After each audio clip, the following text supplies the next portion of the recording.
I got my start in this field as a prospect writer, and it's what I've done for the majority of my nearly 10 years of writing about sports. Most of that time has been writing about baseball, but for the last 2 years, I've also written for this fine publication, covering both college football and the NFL draft. What I've found in my time doing this is that scouting players has a universal language, but also that there are some real differences between the two sports. And no, I'm not going to be the person who points out that the biggest difference is that one of these sports is baseball and the other is football. I guess I just did, though. Here's a look at some of the biggest similarities and differences I've found when scouting college football and baseball prospects. Difference, ETA. The biggest difference between the two sports is the level of expectations in terms of immediate impact. Football players are leaving for the NFL between the ages of 21 to 24, in general, and are generally expected to be ready to contribute immediately. Baseball, however, is a sport where players often join the professional ranks as teenagers, and those players, and even players who join after their sophomore or junior years of college, are not expected to join the highest level for another 2 to 3 seasons, at minimum.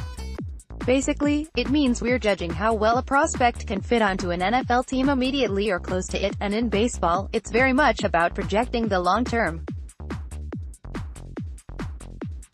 Similarity, projection. While it's true that we are looking for immediate impact from NFL draft prospects, that doesn't mean projection isn't an important part of the scouting process.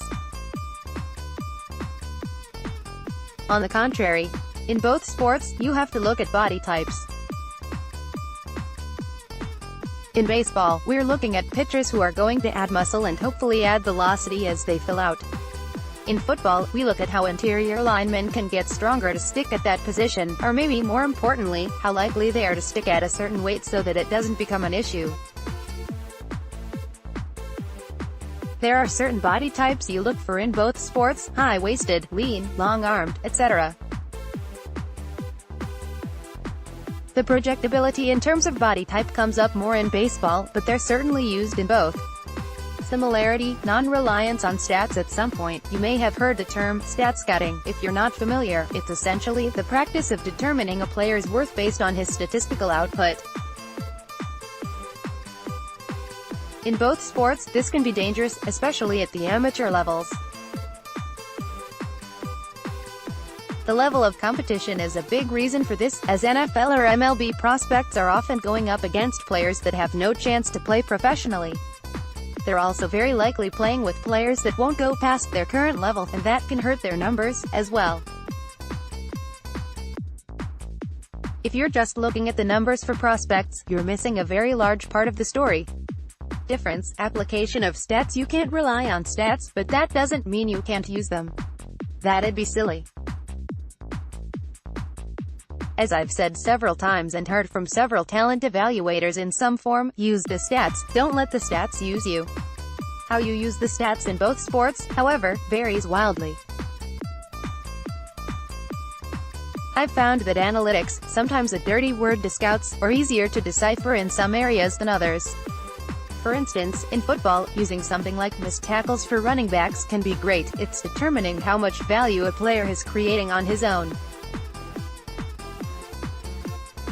However, a player who leads the league in missed tackles in the Conference USA is not the same thing as one who does it in the SEC.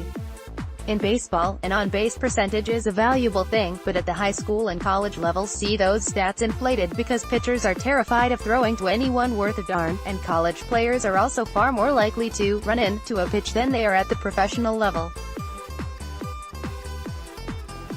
I would say you can gain more looking at statistics from an amateur football player than a baseball one, but they both have various differences. Similarity, mechanics. Being honest, this is the one I struggle the most with at the CFB level, and the one I like to think I excel at in baseball. Even still, there are certain things that you're looking for from a player in terms of the fundamentals and mechanics, albeit in different ways. For pitchers, we're looking for hurlers who are able to generate velocity without a ton of effort, and also looking for the necessary repeating of the delivery to throw consistent, quality strikes. We're looking for a similar thing in quarterbacks, the ability to set his feet, the ability to deliver the football with velocity and repeat his arm action to give you confidence in his accuracy playing up at the NFL level. There are also certain things we look for in swings, route running, hand placement, angles to the baseball, and several more. Mechanics and fundamentals are always going to matter. Difference, chances of success. I'll never use the word crapshoot, because it's not accurate. The statistics show that highly rated players by scouts and analysts have a better chance of success, and scouting, due to wide variety of things like multiple looks, the popularity of analytics and many, many more additions, has gotten so much better. That being said, the chances of a high-profile NFL draft prospect succeeding at the NFL level is much higher than an MLB one, and that matters. The top prospect in the NFL is worth significantly more in that sport than MLB, because their chances of making an instant, and long-term, success substantially higher. There are exceptions to this, but when you're scouting someone like Nick Bosa compared to someone like Hunter Greene, there's obviously a notable difference. It sure is a lot easier to invest in the ready-to-go prospect than it is the teenager. Obvious point may be obvious, but it's worth pointing out.